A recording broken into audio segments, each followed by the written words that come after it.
ನಮ್ಮ ಜೀವನದ ಪ್ರತಿಯೊಂದು ಹೆಜ್ಜೆಯನ್ನ, ಪ್ರತಿಯೊಂದು ನಿರ್ಧಾರವನ್ನ ಅದನ್ನು ರೂಪಿಸೋ ಒಂದು ಕಾಣದ ಶಕ್ತಿಯಿದೆ ಗೊತ್ತಾ?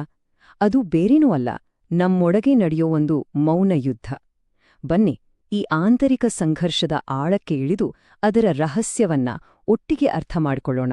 ಒಂದು ಕ್ಷಣ ಯೋಚನೆ ಮಾಡಿ, ನಮ್ಮ ತಲೆಯೊಳಗೆ ಯಾವಾಗ್ಲೂ ಒಂದು ಧ್ವನಿ ಕೇಳಿಸ್ತಾ ಇರುತ್ತಲ್ಲ? ಆ ಧ್ವನಿ ನಮ್ಮ ಜೀವನದ ಅತಿದೊಡ್ಡ ಮಿತ್ರನಾಗಬಹುದು ಅಥವಾ ನಮ್ಮನ್ನೇ ಒಳಗಿಂದ ಕೊರೆಯುವ ಅತ್ಯಂತ ಅಪಾಯಕಾರಿ ಶತ್ರು ಕೂಡ ಆಗಬಹುದು. ಇದು ಮಿತ್ರನ ಅಥವಾ ಶತ್ರುನ ಅನ್ನೋ ಆಯ್ಕೆ ಅದು ನಮ್ಮ ಕೈಯಲ್ಲೇ.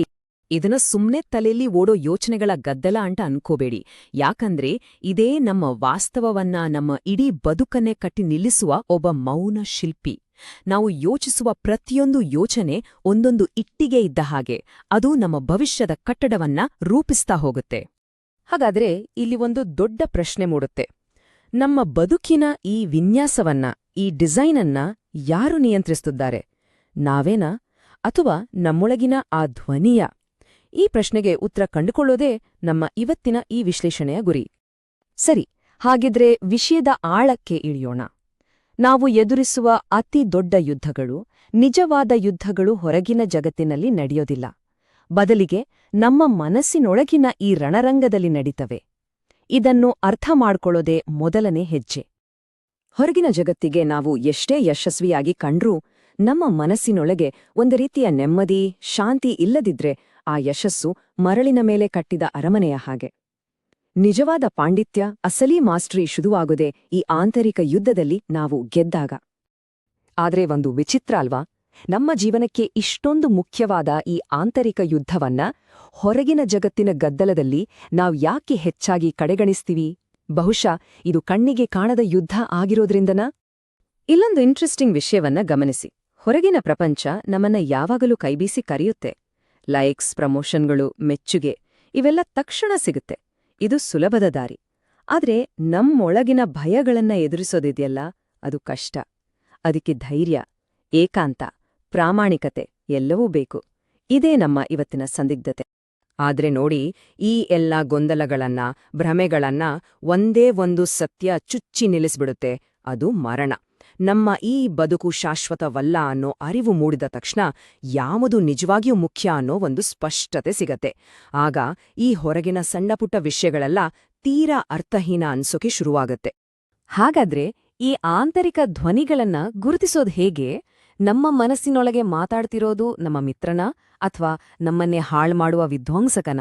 ಬನ್ನಿ, ಇದ್ರ ಬಗ್ಗೆ ಈಗ ತಿಳಿದುಕೊಳ್ಳೋಣ. ಈ ಆಂತರಿಕ ಸಂವಾದ ಅಂದ್ರೆ ಏನು? ಇದು ಸುಮ್ನೆ ತಲೆಯಲ್ಲಿ ಓಡೋ ಯೋಚನೆಗಳಲ್ಲ. ಇದು ನಮ್ಮ ಪ್ರತಿಯೊಂದು ಭಾವನೆ, ನಮ್ಮ ಪ್ರತಿಯೊಂದು ನಿರ್ಧಾರದ ಹಿಂದಿರುವ ಚಾಲಕ ಶಕ್ತಿ. ಒಂದು ರೀತಿ ನಮ್ಮ ಬದುಕಿನ ರಿಮೋಟ್ ಕಂಟ್ರೋಲ್ ಇದ್ದ ಹಾಗೆ. ನೋಡಿ, ನಮ್ಮ ಮನಸ್ಸು ಎಷ್ಟು ಚಾಣಾಕ್ಷತನದಿಂದ ನಮ್ಮ ವಿರುದ್ಧವೇ ಬಲೆ ಹೆಣೆಯುತ್ತೆ. ಯಾವಾಗ್ಲೂ ಕೆಟ್ಟದ್ದೇ ಆಗುತ್ತೆ ಅನ್ಕೊಳ್ಳೋದು, ಏನಾದ್ರೂ ತಪ್ಪಾದ್ರೆ ಅದಕ್ಕೆಲ್ಲ ನಾವೇ ಕಾರಣ ಅಂತ ನಮ್ಮನ್ನೇ ದೂರ್ಕೊಳ್ಳೋದು, ಬೇರೆಯವರ ಜೊತೆ ಹೋಲಿಕೆ ಮಾಡ್ಕೊಂಡು ಕುಗ್ಗೋದು, ಅಯ್ಯೋ, ಇವೆಲ್ಲ ನಮ್ಮನ್ನ ನಾವೇ ನಾಶ ಮಾಡ್ಕೊಳ್ಳುವ ಕೆಲವು ವಿಧಾನಗಳು ಅಷ್ಟೇ. ಹಾಗಾದ್ರೆ ಈ ಮನಸ್ಸಿನ ಮೇಲೆ ಹಿಡಿತ ಸಾಧಿಸೋದು ಹೇಗೆ? ಇದು ಒಂದೇ ದಿನದಲ್ಲಿ ಆಗೋ ಮ್ಯಾಜಿಕ್ ಅಲ್ಲ. ಇದೊಂದು ದೈನಂದಿನ ಅಭ್ಯಾಸ. ನಮ್ಮ ಅರಿವನ್ನೇ ಅಭ್ಯಾಸವನ್ನಾಗಿ ಪರಿವರ್ತಿಸುವುದೇ ಈ ಪಾಂಡಿತ್ಯದ ಮೊದಲ ಹೆಜ್ಜೆ. ಹೌದು, ಇದಕ್ಕಾಗಿ ಒಂದು ಸರಳವಾದ ದೈನಂದಿನ ಚೌಕಟ್ಟನ್ನ ನಾವು ಪಾಲಿಸಬಹುದು. ಬೆಳಗ್ಗೆ ಎದ್ದ ತಕ್ಷಣ ಇವತ್ತಿನ ನಮ್ಮ ಉದ್ದೇಶ ಏನು ಅಂತ ಯೋಚಿಸೋದ್ರಿಂದ ಹಿಡಿದು ದಿನದ ಕೊನೆಗೆ ಅಂದ್ರೆ ರಾತ್ರಿ ಮಲ್ಗೋ ಮುನ್ನ ಇವತ್ತಿನ ದಿನ ಹೇಗಿತ್ತು ಅಂತ ಅವಲೋಕನ ಮಾಡೋವರೆಗೆ ಪ್ರತಿಯೊಂದು ಹೆಜ್ಜೆಯೂ ನಮ್ಮನ್ನ ನಮ್ಮ ಅತ್ಯುತ್ತಮ ವ್ಯಕ್ತಿತ್ವದ ಹತ್ರಕ್ಕೆ ಕೊಂಡೊಯ್ಯುತ್ತೆ. ಆದರೆ ಒಂದು ವಿಷಯ ಯಾವಾಗ್ಲೂ ನೆನಪಿರ್ಲಿ, ನಮ್ಮ ತಪ್ಪುಗಳನ್ನ ಒಪ್ಪಿಕೊಳ್ಳುವಾಗ ನಮ್ಮ ಜೊತೆ ನಾವು ಪ್ರಾಮಾಣಿಕವಾಗಿರೋದು ಎಷ್ಟು ಮುಖ್ಯವೋ ಅಷ್ಟೇ ಮುಖ್ಯ ನಮ್ಮ ಮೇಲೆ ನಾವು ಕರುಣೆ ತೋರ್ಸೋದು. ನಮ್ಮ ಮೇಲೆ ನಾವೇ ನಿರ್ದಯರಾಗಬಾರದು. ಕಠೋರತೆ ನಮ್ಮ ಶತ್ರು, ಕರುಣೆ ನಮ್ಮ ಮಿತ್ರ. ಸರಿ, ನಮ್ಮೊಳಗಿನ ಈ ಬದಲಾವಣೆ ಏನಿದೆ, ಇದು ಕೇವಲ ನಮಗ್ ಮಾತ್ರ ಸೀಮಿತನಾ? ಖಂಡಿತ ಇಲ್ಲ.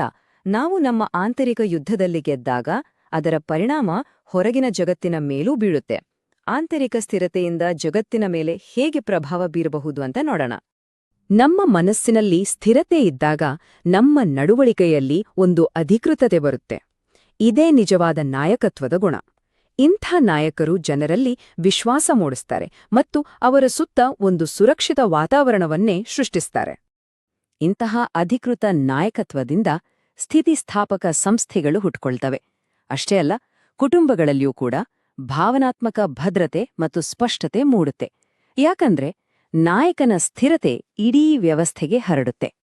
ಕೊನೆಗೆ ಈ ಸ್ಥಿತಿಸ್ಥಾಪಕ ಸಂಸ್ಥೆಗಳು ಮತ್ತು ಕುಟುಂಬಗಳು ಸೇರಿ ಒಂದು ಸಹಾನುಭೂತಿಯುಳ್ಳ ಸಮುದಾಯವನ್ನೇ ಕಟ್ಟುತ್ತವೆ.